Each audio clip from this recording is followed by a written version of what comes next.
Hey there, and welcome back to Momma Drama Trauma. I'm your host, Jenny Kimmel, and today we're diving into month 4, November 2023.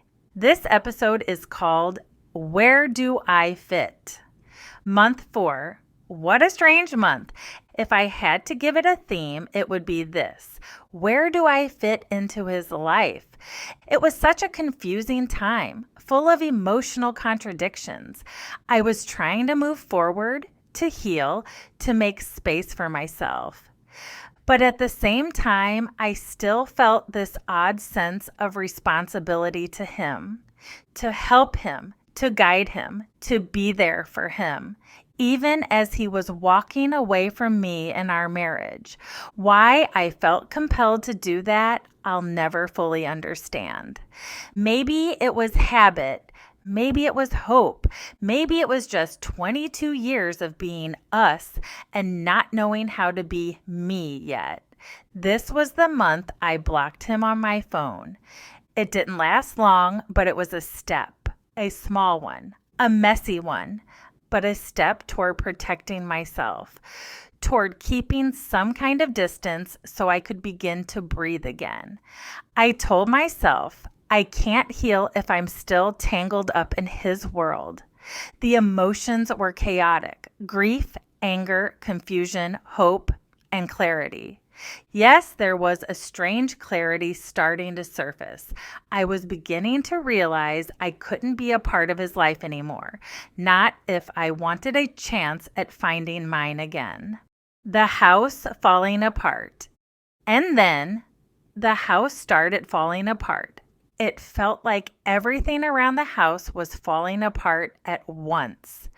Every time I turned around, something else seemed to need fixing or replacing. And suddenly, I felt like I just couldn't catch a break. If I'm being honest, it felt like one thing after another. Like it wasn't stopping. Stuff just kept happening. Stuff kept spiraling, and I didn't know how to deal with it. I just thought, I can't catch a break. And who showed up to help? Not my husband. His brother. He fixed the closet rack in the master bedroom that was barely hanging on. He even put in a new ceiling fan. Here's a text I sent my husband that day.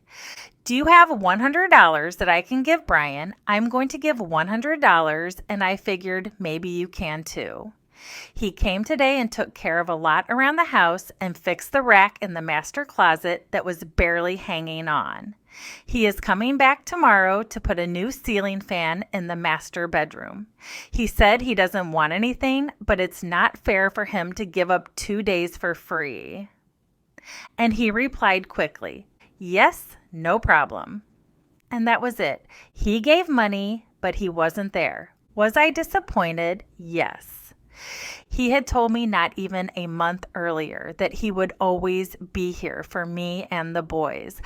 But here we were. He wasn't around. He wasn't helping. He was pulling away more than ever. But I was thankful. I was thankful for his brother and his wife, because she was available to listen when I needed someone, and he was the one who showed up when we needed help around the house. And yes, it felt symbolic. The house literally falling apart and my marriage falling apart at the same time. Everything was crumbling. Everything was falling apart.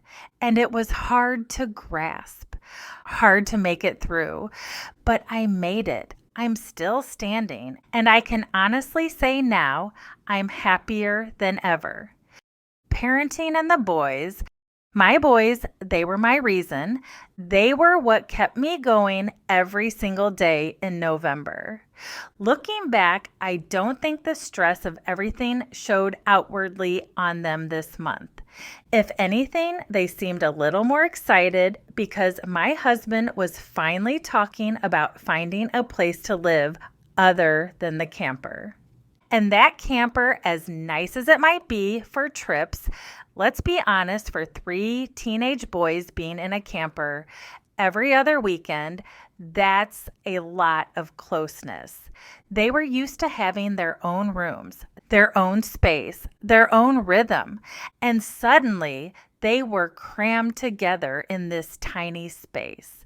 So the idea of moving into a house felt like relief to them. And me? I felt that too. Relief that maybe, just maybe, things would feel a little more normal for them. That they wouldn't feel like their whole lives had been uprooted. Sometimes at their games, my husband and I would sit by each other, and sometimes we wouldn't. It just depended on how we were getting along at the time. And those nights in the stands, they were heavy. I remember sitting there feeling the sadness of it all, the weight of everything pressing down on me. I never actually broke down crying, but there were definitely times I teared up. Times when the emotion of it all caught up to me in those moments that were supposed to be joyful. Co-parenting this month was hard. I'll never say he was a bad dad. He wasn't. He made bad choices that hurt his kids, but he wasn't a bad dad. I think in November, he was still trying in his own way to balance everything. He was trying to show up, and I'll always give him that. And for me, the boys were my reason to keep moving. They were what kept me going every single day. I was proud of Ryan, even though basketball seemed to be a struggle. He had played basketball his whole life. But something was different this season. He wasn't playing as much as he could have been, and I didn't realize why until later.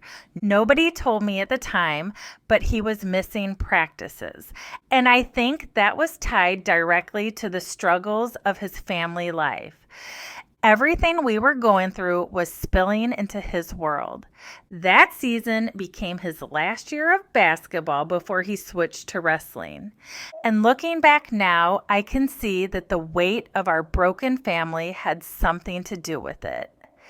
I remember watching him on the court and feeling that tug in my chest, the sadness of it, but also the pride that he still showed up, that he still got out there even when his world was crashing down. And Derek was wrestling. I was just so proud of him for getting out there and putting it all on the line. Every point he fought for on that mat connected with the way I was fighting to survive emotionally. It was like we were both battling in our own arenas. Him under the lights on the mat, me in the quiet of my own heart. Watching him fight for every point gave me strength to fight for every breath. And in a way, I think at that time, Derek found solace in wrestling, solace and peace. It gave him something that was his, something he could control, and I think it kept his mind off what was going on with his family. And then there was Carson. His football season had just wrapped up at the end of October, so November was a little quieter for him. But I could see him wanting more space, more weekends with friends, more time out of the house, away from the problems. Maybe it was his way of escaping, of finding some normalcy when everything at home felt upside down. He was still figuring out high school, still figuring out this new family dynamic, and it wasn't easy. And I understood that. Sometimes the best way for them to cope was to just get out, breathe somewhere else, and pretend for a little while that everything was still normal. I even remember the way we had to split things. Basketball games and wrestling matches often landed on the same night. So one of us would go to one and the other would go to the other. And while it wasn't ideal, at least the boys knew one of us was always there. Those moments in the stands, cheering them on, they gave me something to hold on to. A little pocket of joy, a reminder of why I couldn't give up. Because no matter what was happening in my marriage, no matter how much my world was crumbling, I still had them, and they still needed me. The boys' relationship with their dad was shifting too. They weren't staying with him during the week yet. Not until December when he finally got a house close enough to make it possible for school mornings. At this point, they were still dealing with the camper, and they knew more than they should have.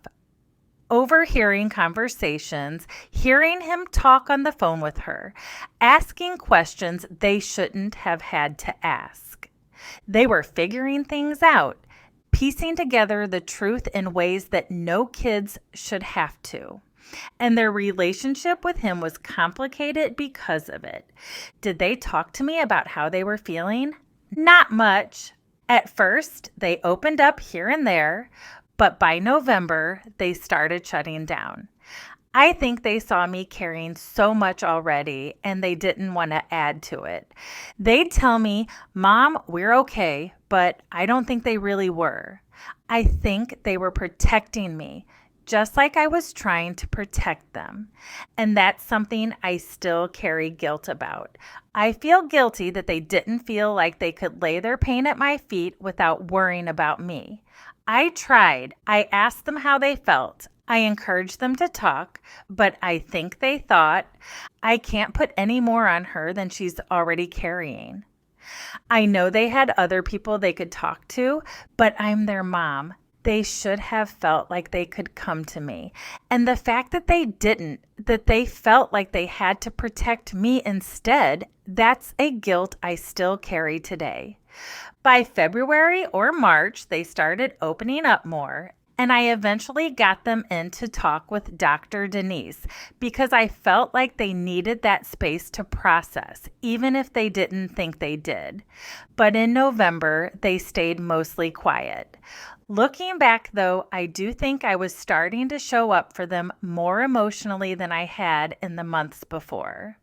I was finding my footing, standing my ground a little more. I was beginning to be present in ways I couldn't in August or September when I was drowning in my own shock and grief. I wasn't perfect, I was still surviving, but I was learning to be both mom and survivor at the same time. And that gave me a little hope. Money and divorce stress. In November, money stopped being something we managed together and started being something that divided us. And what's wild is that through our entire relationship, 24 years, money was never something that divided us. Never. He was a great provider, and I'll never take that away from him. He always made sure we had what we needed and even much of what we wanted. But the moment we entered divorce territory, it was like money became a weapon. And what cut me the deepest wasn't just the arguments, it was watching where some of that money was going. When I saw him spending money on her, taking her on trips while I was at home making sure the basics were covered, it hit me like a punch in the gut. The first emotions that came up were anger and betrayal. Pure anger, pure betrayal. I remember thinking, how can you be out there running around, going on trips, spending our money on her while I'm at home holding everything down? I was taking care of the business, the house, the bills, and the kids. I was the one making sure everything was being taken care of, and he was off spending money and time on her. It made me bitter. It made me angry. Honestly, it felt devastating, and I don't even know how I survived that kind of anger in those moments. It felt so unfair. It felt so rude. Within the first 3 months of him leaving, he took her on 2 trips. 2.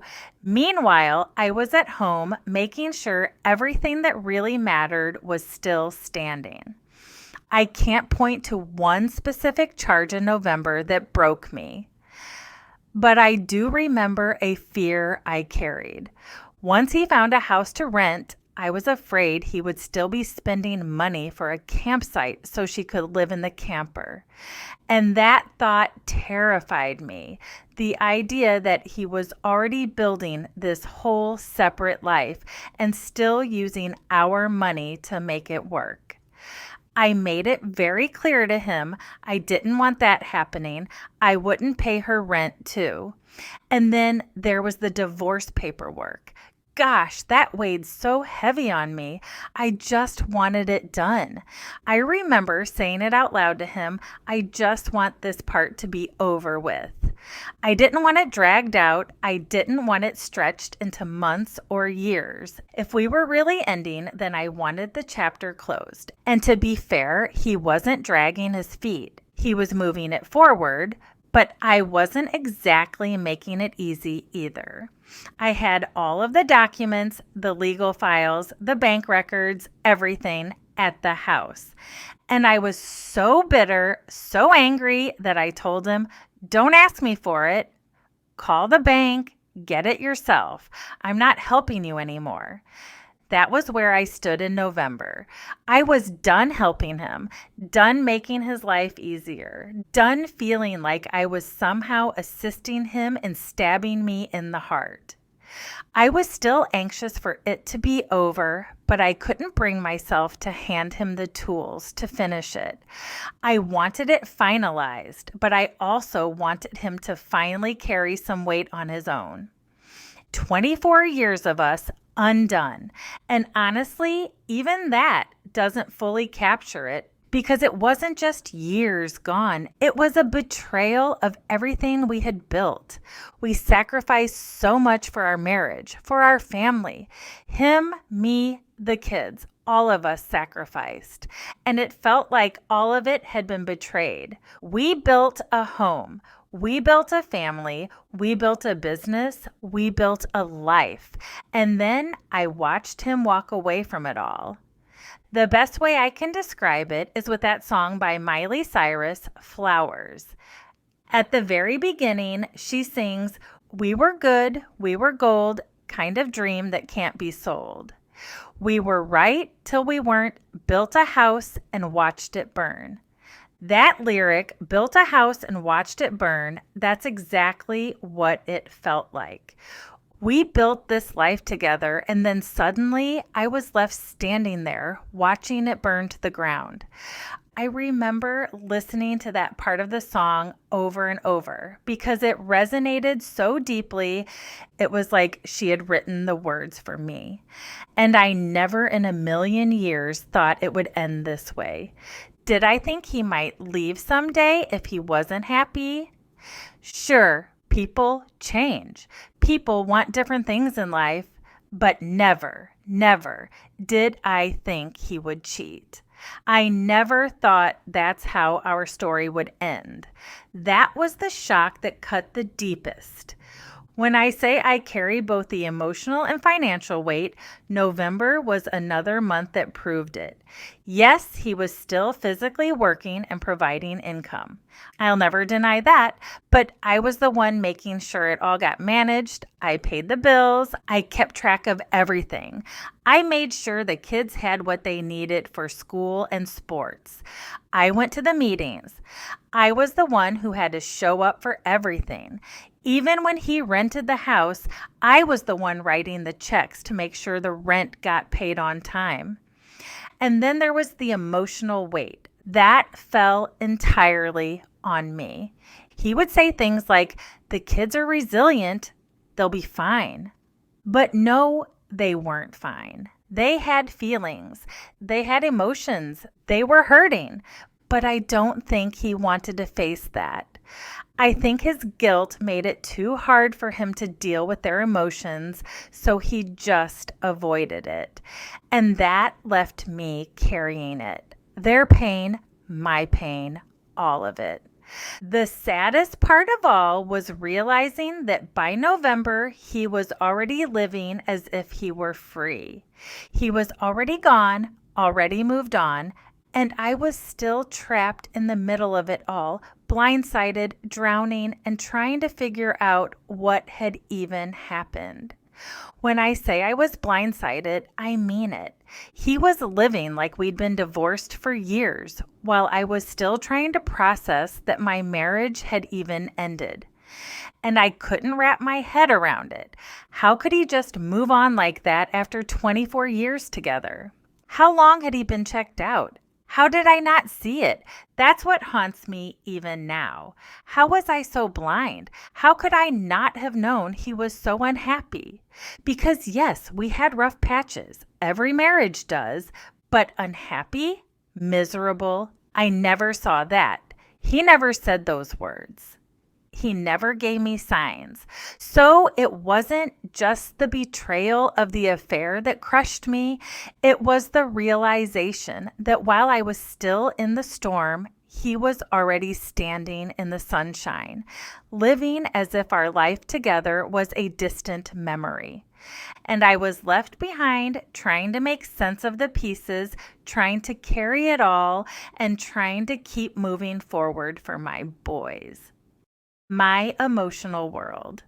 Looking back, November was not one of my angrier months. If anything, I was beginning to detach a little bit. I wasn't completely detached. I was still tangled in his world, still helping him with things I probably shouldn't have been, like mattresses for the kids and making sure he had the right size bed frames for the house he was about to rent. I even remember helping him toward the end of the month as he was putting things in order to move in. So no, I wasn't raging with anger in November. That would come later. December would be an angrier month. November was more about detachment, about slowly stepping back, even if it wasn't clean or easy, but that didn't mean it was peaceful. Far from it, there were still breakdowns, emotional dips, ugly cries, moments I wasn't proud of, moments where I handled it okay, and moments where I didn't. Sometimes the weight of it all, the divorce, the betrayal, the house falling apart, the kids adjusting, my mom still being in the hospital, it just hit me all at once. And I'd crumble. By this month, I was also starting to accept a hard truth. He had already moved on. He was living as though he were free, and I was the one still standing in the rubble. There came a breaking point in my mind where I realized I can't keep expecting him to show up, to help, to be the man I thought he was. And yet, at the same time, I also thought, but he still owns this house. He still needs to step in, at least for the kids. He should be guiding them, teaching them, showing them how to fix things, how to step up. I didn't expect him to save me anymore, but I did expect him to still show up as their father. And when he didn't, that disappointment cut deep. Still, when I reflect on November, I can see signs of progress. I was a little more emotionally present for my boys than I had been in the earlier months. I was starting to find my footing, to stand my ground. I was still surviving, but I was also beginning to show up in new ways. And when I ask myself what I'm proud of from that month, even if no one else noticed, I'm proud that I survived. I'm proud that I didn't give up. There were days I wanted to stay in bed, days I thought I couldn't do it anymore. But I got up, I kept moving, I put one foot in front of the other. November was a month where I thought maybe, just maybe, I was one step closer to peace. It felt like I could almost see it on the horizon. But then December would come and all that peace would be thrown out the window. December would bring chaos and grief like I had never known. But for November, I held on to those small glimmers of hope, even if they were faint. Reflection and pride. If I could go back and talk to myself in November 2023, I'd tell her this: you're going to be okay. I know you don't believe it right now. I know you think you'll never get over him, but you will. You'll be happier than you ever thought possible. You're going to open up in ways you never dreamed. You're going to do things you never imagined. And don't be scared of that. Lean into it because you deserve it. In November, I carried so much guilt about not guiding my boys as well as I wanted to. I felt lost in my own pain, so tangled up in trying to process everything that I worried I wasn't giving them what they needed emotionally. I asked them how they felt. I tried to get them to open up, but they just tell me, "Mom, we're okay." And I think they were protecting me. They didn't want to pile their pain on top of mine. As much as I tried, I felt like I was failing them in that way. That guilt still lingers. But even with all of that, when I look back on November, I see signs of strength. I see myself standing when I thought I couldn't. I see myself surviving. I'm proud that I didn't give up. Even on the days when I wanted to stay in bed, when I thought I couldn't do it anymore. I kept going. I got up. I kept moving. I carried on for my boys, for myself, for the life I knew I had to keep building. And then November 17th came, 1 year since my dad passed away. I sent a text to my husband that day. Do you remember what today is? Today is the day my dad passed away. 1 year ago today, and all he wrote back was, "Yes, I know. Sorry, that was it. No comfort, no depth. No, I know this is hard for you. No, your dad was such a good man. Just, yes, I know. Sorry." In that moment, it hit me. This was not the man I thought I was married to for 24 years. The person who used to hold me through losses, who used to grieve with me, was gone. And in his place was someone who couldn't find more than a few words for the anniversary of one of the hardest days of my life. It felt like another loss stacked on top of everything else. Grieving my dad and grieving the husband I thought I had. It was another confirmation that he had already checked out, that emotionally he was already gone. But even in that, I kept moving. I carried the grief of my dad. I carried the grief of my marriage. And somehow I stood through both. I'm also proud that even though anger was present, I didn't let hate consume me. There were moments when he told the kids, "I know your mom hates me." And I corrected him because that wasn't true. I hated what he did to us, but I didn't hate him. And that matters to me because in that moment, I could have let anger define me, but I didn't. That's something I will always hold on to. I never lost myself to hate. I felt the pain. I sat with it. I carried it, but I didn't let it change who I was at my core.